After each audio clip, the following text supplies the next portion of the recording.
Bonjour, aujourd'hui on va parler de Dimension Sci-Fi Battle, qui est un des 4 jeux offerts dans le numéro 1 du Mac de jeu. Dimension Sci-Fi Battle, c'est un jeu pour 2 joueurs, jouable jusqu'à 4 avec 2 versions du jeu, dans lequel les joueurs essayent de maîtriser l'apparition de démons venus d'une autre dimension. Pour cela, le but est d'assembler ces cartes 2 par 2, en essayant que la valeur du haut neutralise celle du bas.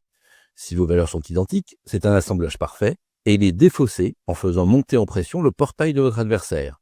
Si ce dernier atteint le niveau 5, il explose et vous gagnez. Si une fois toutes les cartes jouées, aucun joueur n'a perdu, alors on compte les scores des combinaisons posées par chacun, et le joueur avec le plus petit score l'emporte. C'est lui qui a le mieux résisté à l'invasion. Alors dans un premier temps, nous allons jouer sans les cartes bonus, événements, et sans les cartes personnages. Tout le principe du jeu, c'est donc d'assembler les cartes pour avoir le plus petit score possible, voire faire un parfait, ce qui fait monter le portail de l'adversaire. Donc comment ça marche ? Il y a toujours 2 façons d'assembler 2 cartes.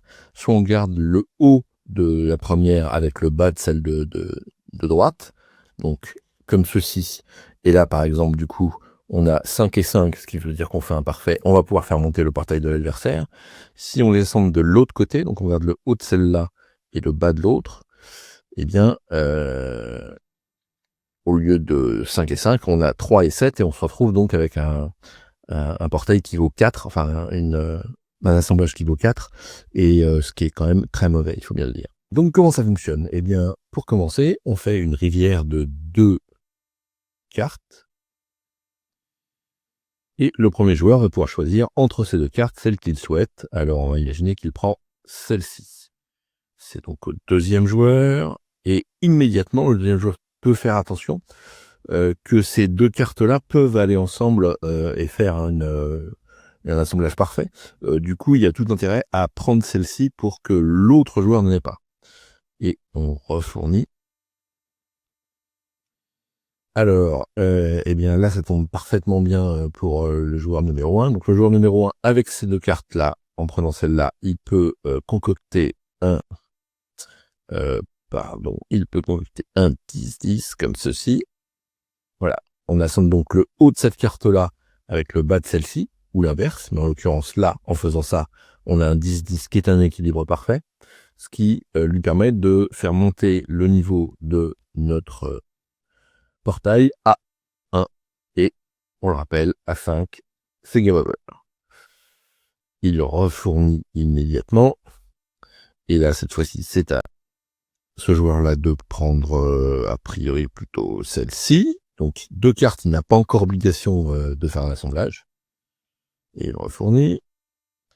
Donc ici, pareil, il a intérêt, ce joueur-là, à prendre celui-là pour éviter l'équilibre parfait ici.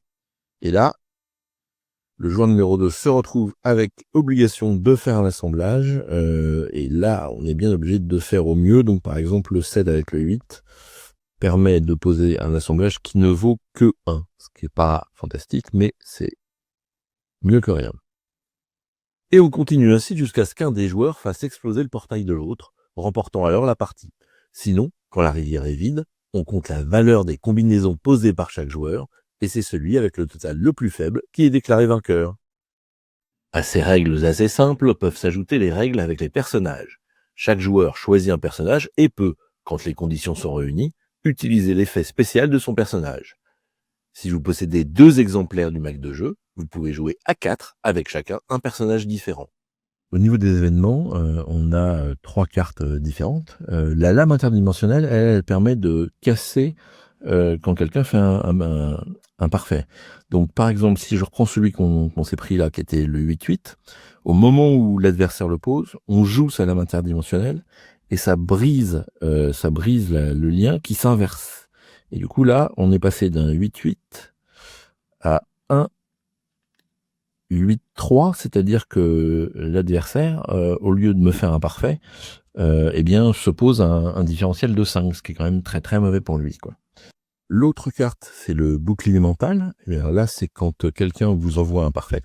Vous ne pouvez pas le renvoyer, mais en jouant le bouclier, eh bien, votre portail n'augmente pas de 1, et évidemment, vous défaussez cette carte.